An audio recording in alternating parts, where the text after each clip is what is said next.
What I did instead was return to what I regarded as the original cause of all the trouble, let's say, which was the Communist Manifesto. And what I attempted to do, because that's Marx, and we're here to talk about Marxism, let's say, and what I tried to do was read it.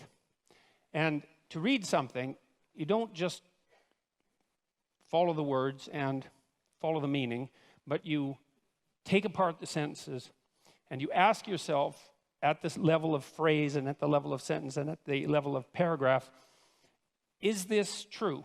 Are there counter-arguments that can be put forward that are credible? Is this solid thinking? And I have to tell you, and I'm not trying to be flippant here, that I have rarely read a tract. Now, I read it when I was 18. It was a long time ago, right? That's 40 years ago. But I've rarely read a tract that made as many errors per sentence, conceptual errors per sentence, as the Communist Manifesto. It was quite a miraculous reread.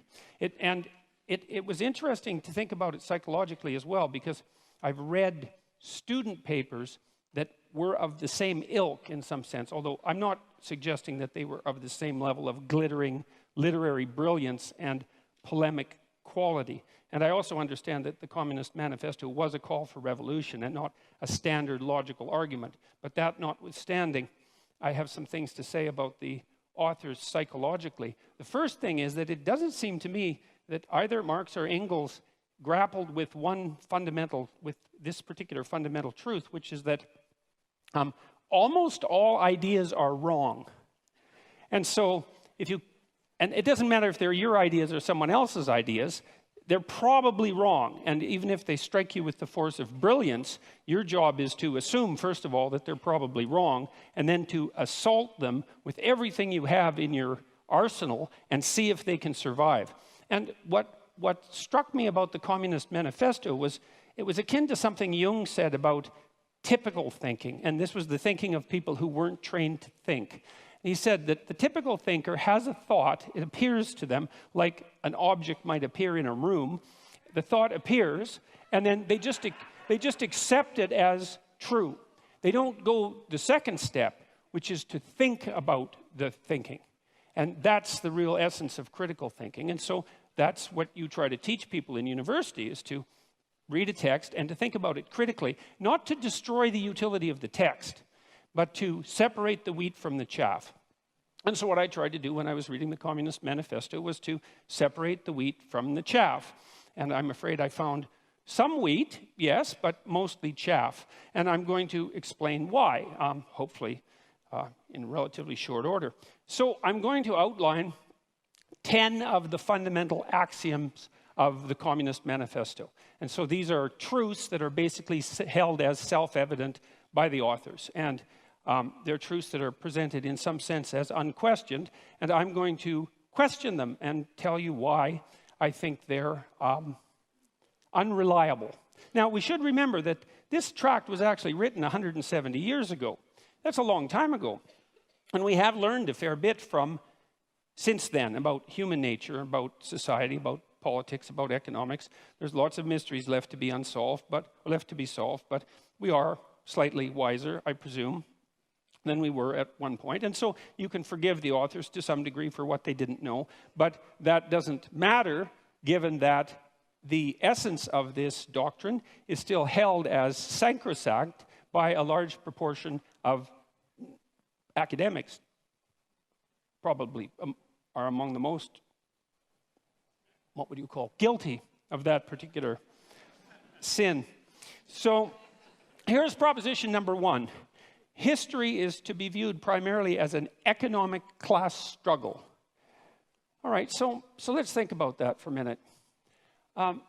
First of all, the proposition there is that history is primarily to be viewed through an economic lens, and I think that's a debatable proposition because there are many other motivations that drive human beings than economics, and those have to be taken into account, especially that drive people other than economic competition, like economic cooperation, for example. And so that's a problem. The other problem is that it's actually not nearly a pessimistic enough description of the actual problem, because history this is to give the devil his due.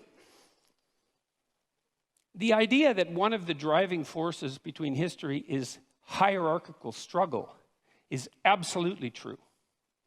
But the idea that that's actually history is not true, because it's deeper than history. It's biology itself, because organisms of all sorts organize themselves into hierarchies.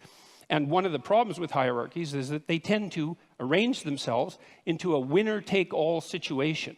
And that is implicit in some sense in Marx's thinking, because of course Marx believed that in a capitalist society, capital would accumulate in the hands of fewer and fewer people. And that actually is in keeping with the nature of hierarchical organizations. Now, the problem with that isn't so much the fact of there's accuracy in the accusation that that is a eternal form of motivation for struggle, but it's an underestimation of the seriousness of the problem, because it attributes it to the structure of human societies rather than the deeper reality of the existence of hierarchical structures per se, which, as they also characterize the animal kingdom to a large degree, are clearly not only human constructions.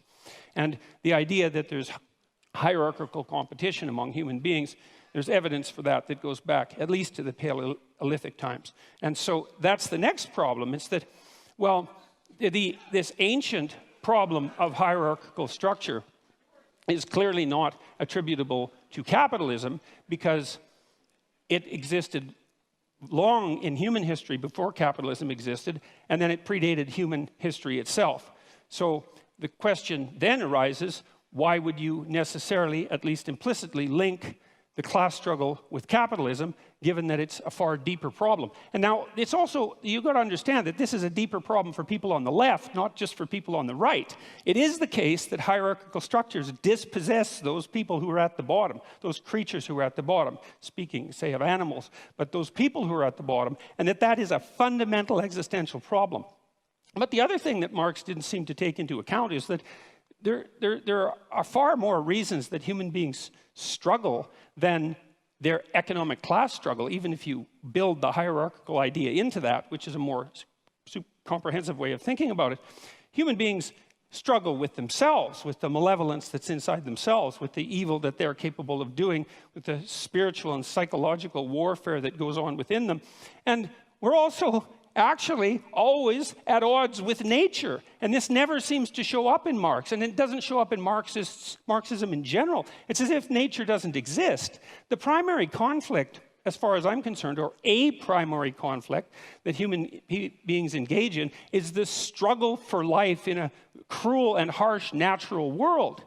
And it's as if that doesn't exist in the Marxist domain. If human beings have a problem, it's because there's a class struggle that's essentially economic. It's like, no, human beings have problems because we come into life starving and lonesome.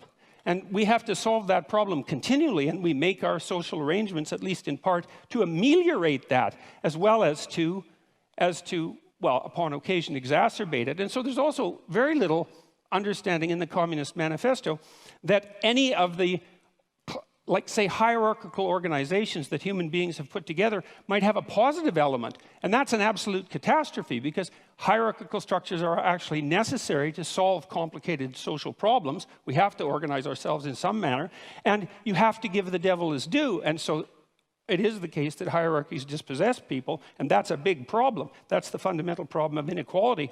But it's also the case that hierarchies happen to be a very efficient way of distributing resources. And it's finally the case that human hierarchies are not fundamentally predicated on power. And I would say the biological, anthropological data on that are crystal clear. You don't rise to a position of authority that's reliable in a human society primarily by exploiting other people. It's a very unstable means of obtaining power. So that's a problem. Well, the people that laugh might do it that way.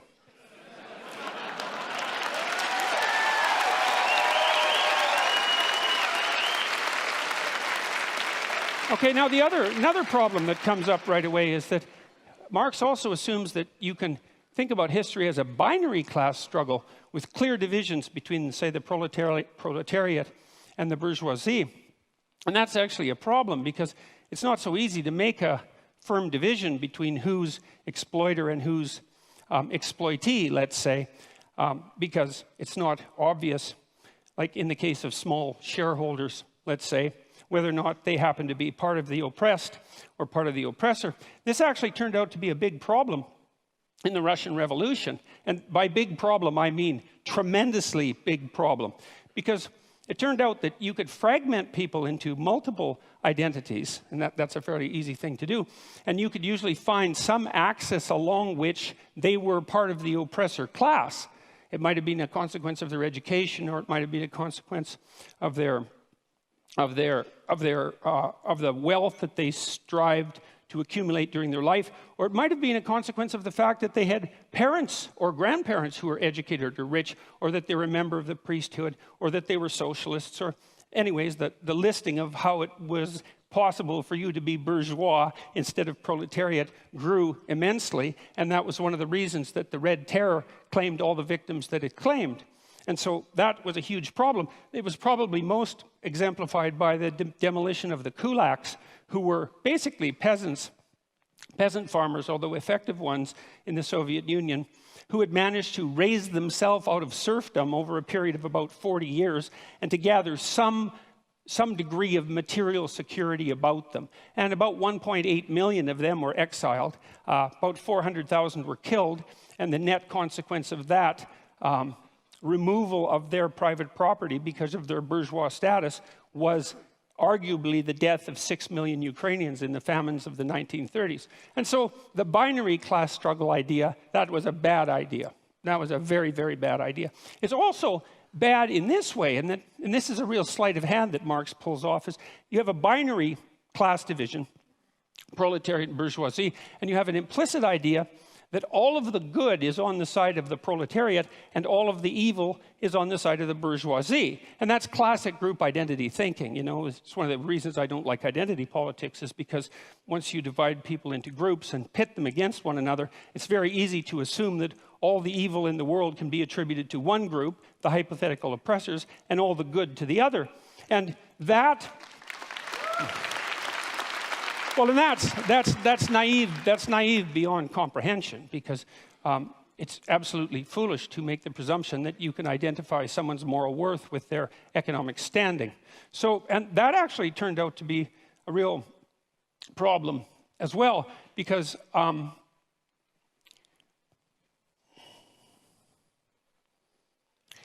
Marx also came up with this idea, which is a crazy idea as far as I can tell, that's a technical term, crazy idea, of the dictatorship of the proletariat. And that's the next idea that I really stumbled across. It was like, okay, so what's the problem? Well, the problem is the capitalists own everything. They own all the means of production, and they're oppressing everyone. That would be all the workers. And there's going to be a race to the bottom of wages for the workers as the capitalists strive to extract more and more value from the labor of the proletariat by competing with other capitalists to drive wages downward, which, by the way, didn't happen, partly because wage earners can become scarce, and that actually drives the market value upward.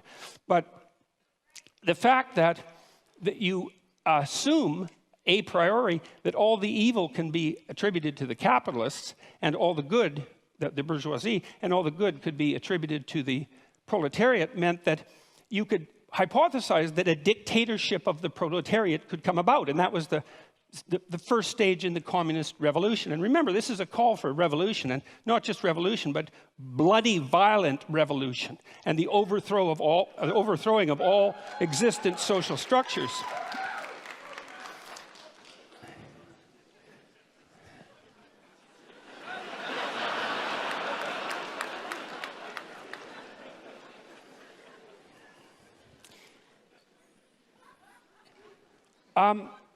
Anyways, the problem with that, you see, is that because all the evil isn't divided so easily up into oppressor and oppressed, that when you do establish a dictator of the proletariat, to the degree that you can do that, which you actually can't because it's technically impossible and an absurd thing to consider to begin with, not least because of the problem of centralization. I mean, you have to hypothesize that you can take away all the property of the capitalists.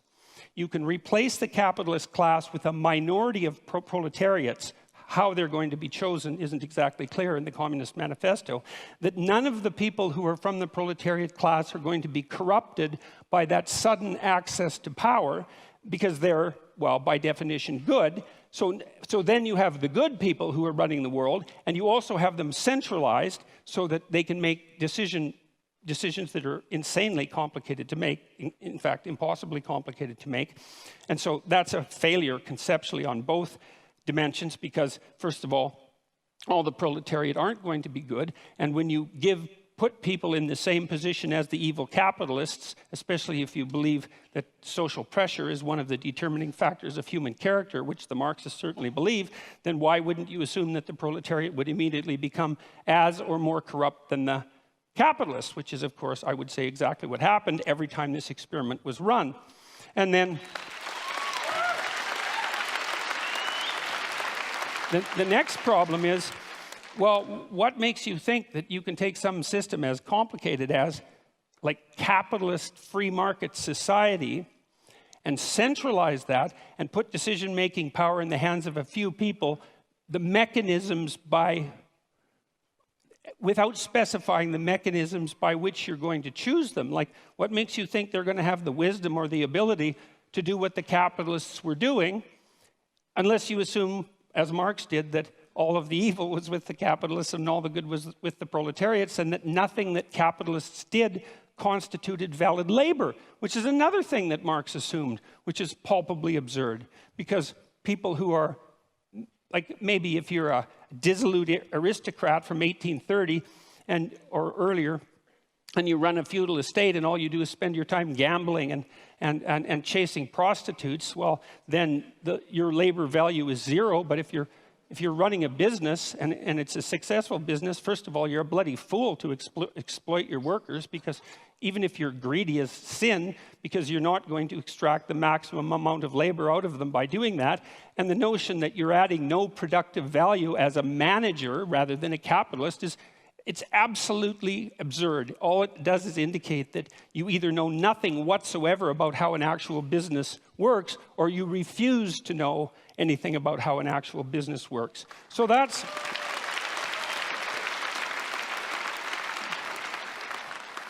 also a big problem. So then the next problem is the criticism of profit. It's like, well, what's wrong with profit exactly? What's the problem with profit? Well, the idea from the Marxist perspective was that profit was theft. But profit, well, can be theft because crooked people can run companies, and so sometimes profit is theft, but that certainly doesn't mean that it's always theft.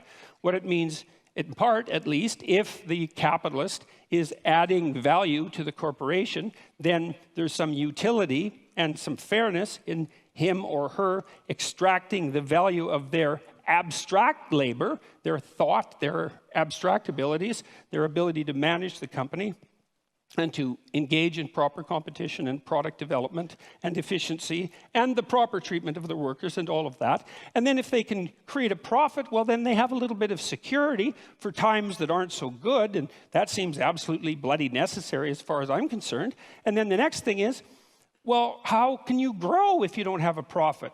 And if you have an enterprise that's valuable and worthwhile, and some enterprises are valuable and worthwhile, then it seems to me that a little bit of profit to help you grow seems to be the right approach.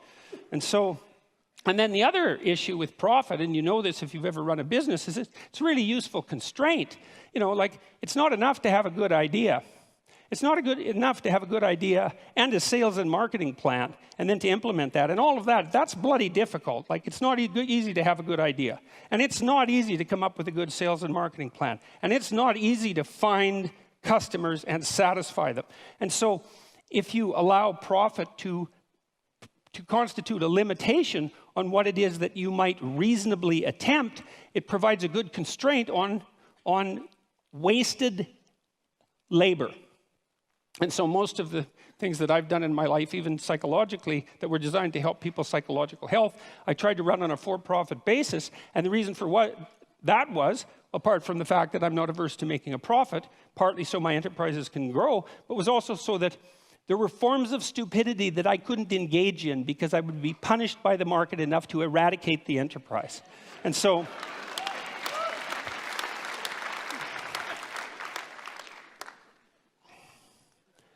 Okay, and then so the next issue, this is a weird one.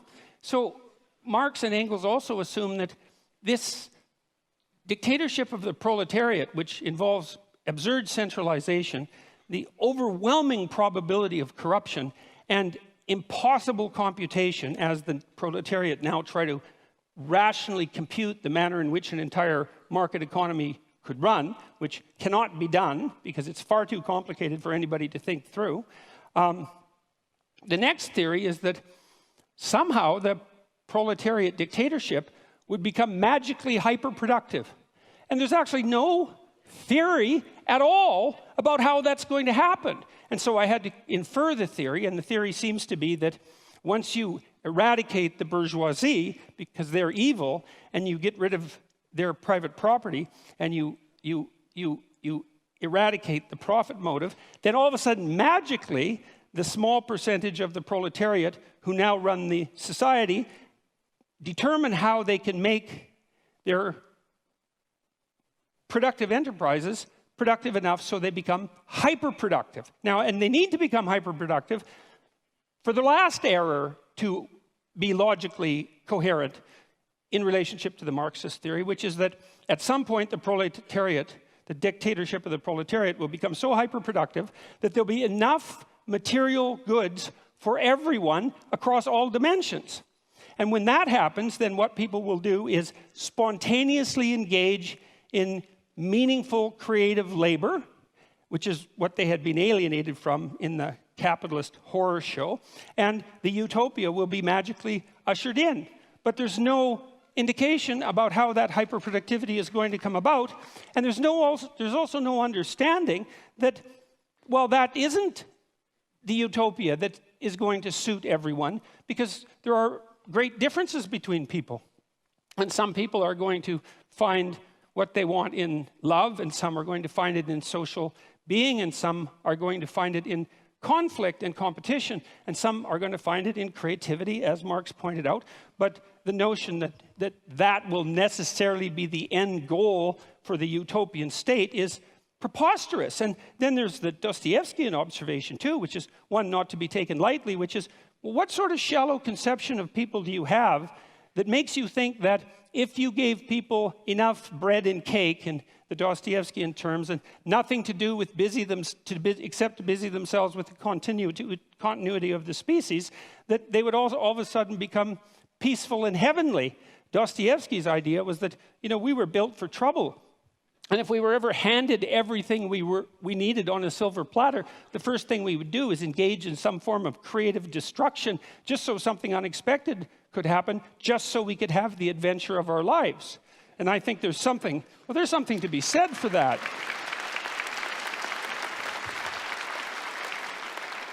So, and then the last error, let's say, although by no means the last, was this, and this is one of the strangest parts of the Communist Manifesto, is Marx admits, and Engels admit repeatedly in the Communist Manifesto, that there has never been a system of production in the history of the world that was as effective at producing material commodities in excess than capitalism.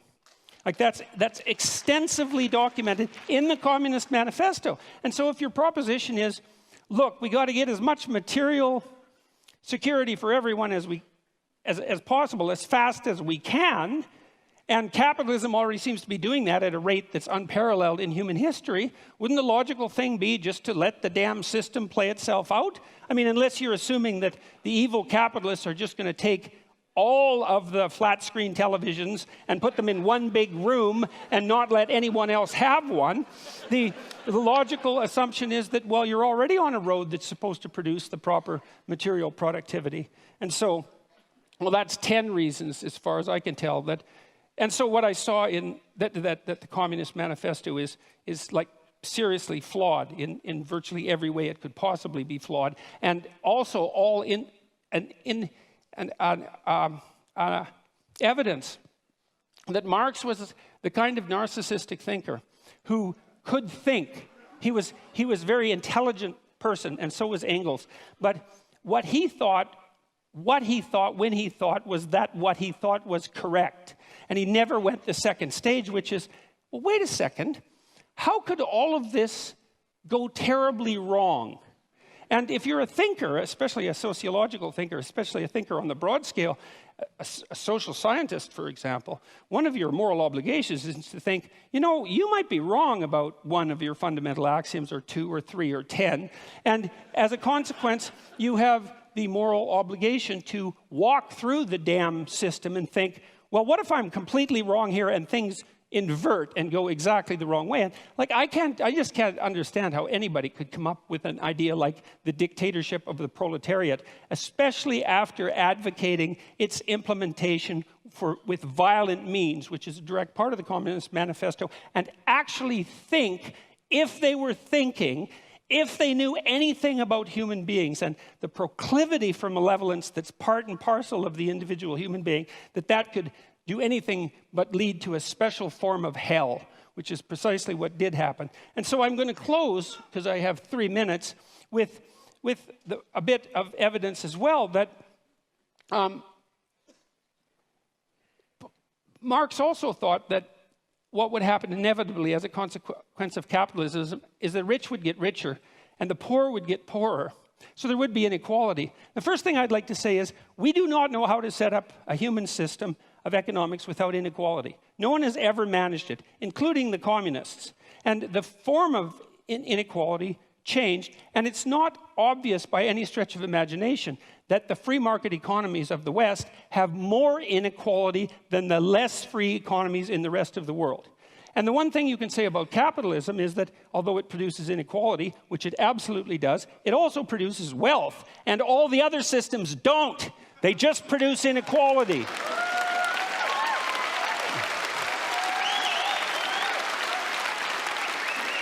So here's a few stats. Here's a few free market stats, okay? From 1800 to 2017, income growth adjusted for inflation grew by 40 times for production workers and 16 times for unskilled labor. Well, GDP rose by a factor of about 0.5 from 1 AD to 1800. So from 1 AD to 1800 AD, it was like nothing, flat. And then all of a sudden, in the last 217 years, there's been this unbelievably upward movement of wealth. And it doesn't only characterize the tiny percentage of people at the top who, admittedly, do have most of the wealth. The question is, not only, though, what's the inequality? The question is, well, what's happening to the absolutely poor at the bottom? And the answer to that is, they're getting richer faster now than they ever have in the history of the world.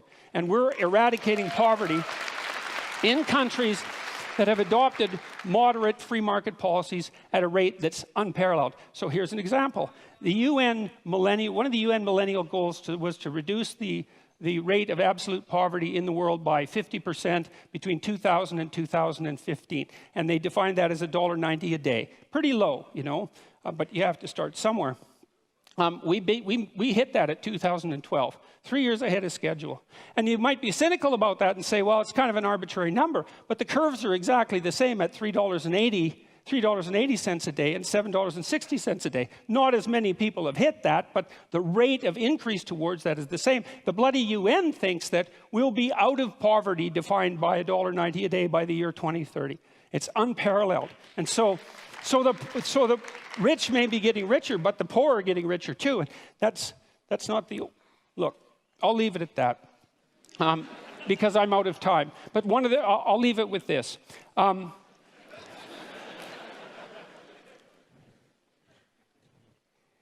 The poor are not getting poorer under capitalism. The poor are getting richer under capitalism by a large margin.